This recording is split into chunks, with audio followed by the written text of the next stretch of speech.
Hello and welcome back to my Nissan NV200 van conversion. Having recently released a start to finish time-lapse film of my build, I thought it might be interesting to see how much I've spent on the van conversion. And this is something that up until this video I didn't even know, and I was quite surprised by the amount. So up front I want to say that my aim for the van build was to do it as cheaply as possible, but without sacrificing on quality. In other words, I didn't want to spend a lot of money, but wanted to have a really nice looking van at the end of it. Easy, right? I undertook all the work myself and was able to spend a lot of time getting it how I wanted it, albeit over the course of about a year. I'll let you judge whether I achieved the quality I was after, but I feel very pleased with the outcome.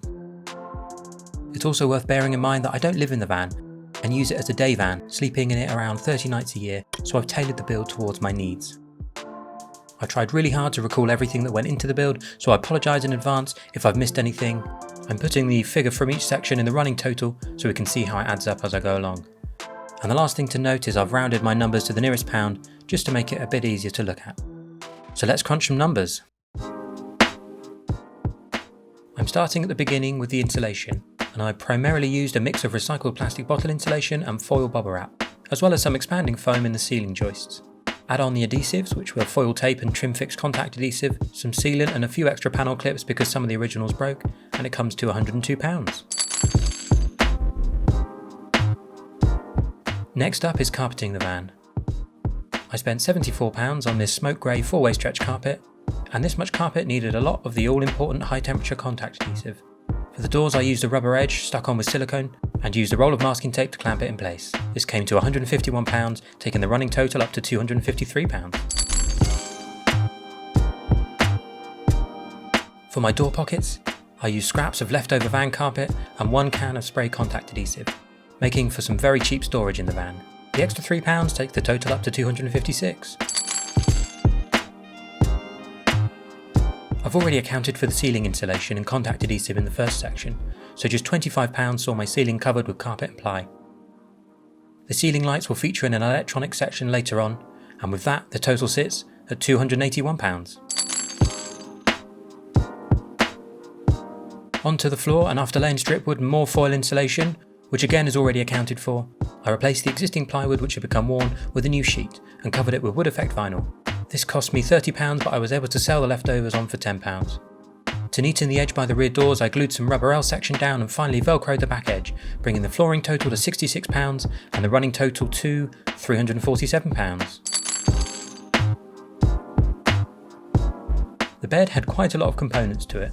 I built the whole thing out of lengths of CLS timber, and this kept the cost surprisingly low at just £20. The various fixings which hold it together and stop it moving in the van add a little extra cost, but the real money went into the 3 4-inch extra firm foam mattresses. I used a couple of duvet covers to create mattress covers, which brought the entire bed total to £145 and the running total to £492. And don't worry, I haven't forgotten the underbed storage. The drawer was made out of scraps of plywood which I got for free, so I just paid for the slider, varnish, rope and hardboard, from which I made the drawer dividers.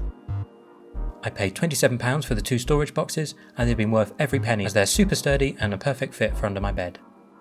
£41 later, the total is up to £533. To give myself some privacy, I added a blackout curtain which cost me £16 for a pair, so I sold one of them on for £5. After buying the extension rod, I sent off for 2 free samples of grommets, so I didn't have to pay anything for them.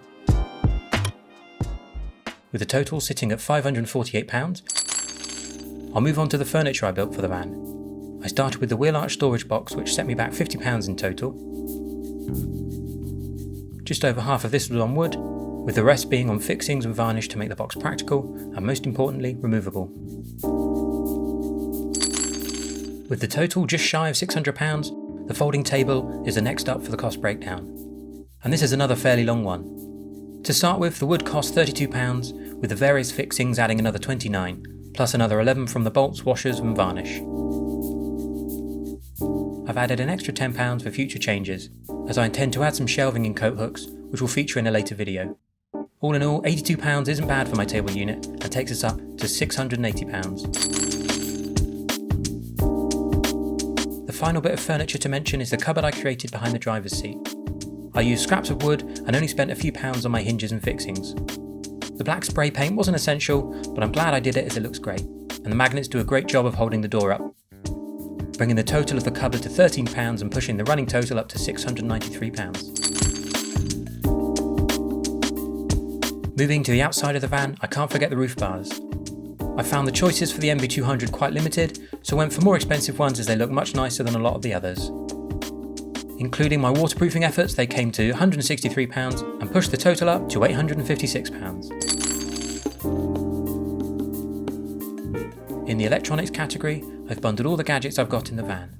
I haven't gone for a leisure battery, as my electrical skills are slim to none, and it would probably be overkill for my usage anyway. Instead, I installed battery-powered push lights to the ply panels, as well as USB-powered fairy lights around the perimeter of the ceiling, wrapped around strategically placed hooks. The 12-volt cool box sits between the front seats on a platform made out of scrap wood, though I did purchase 2 long bolts to hold it in place. Finally is the portable power pack, which provides power for my phone, laptop and, well, anything else I might want to charge. This came in at a reasonable £150 and takes the electronics total to £215 and pushes the total over the £1,000 mark. The next cost breakdown is for my window covers, and they used up the majority of a roll of foil insulation which was left over from my van build, but I've included the cost in this section instead. I backed them with leftover carpet and used 3 tins of high temperature contact adhesive. The masking tape and edge material add an extra £9, which along with the suction cups brings the total to £42. With the running total at £1,113, there's one more category to go, and I've labelled this accessories as there are some random bits that I've added to the van which have also added to the overall cost, such as the ceiling net, the tarp for the back door, the folding step, the water bottle, the wind deflectors and the coat hooks.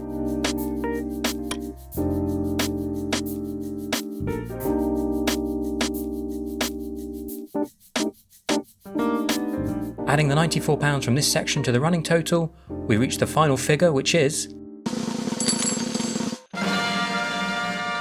£1,207, and I don't think that's too bad.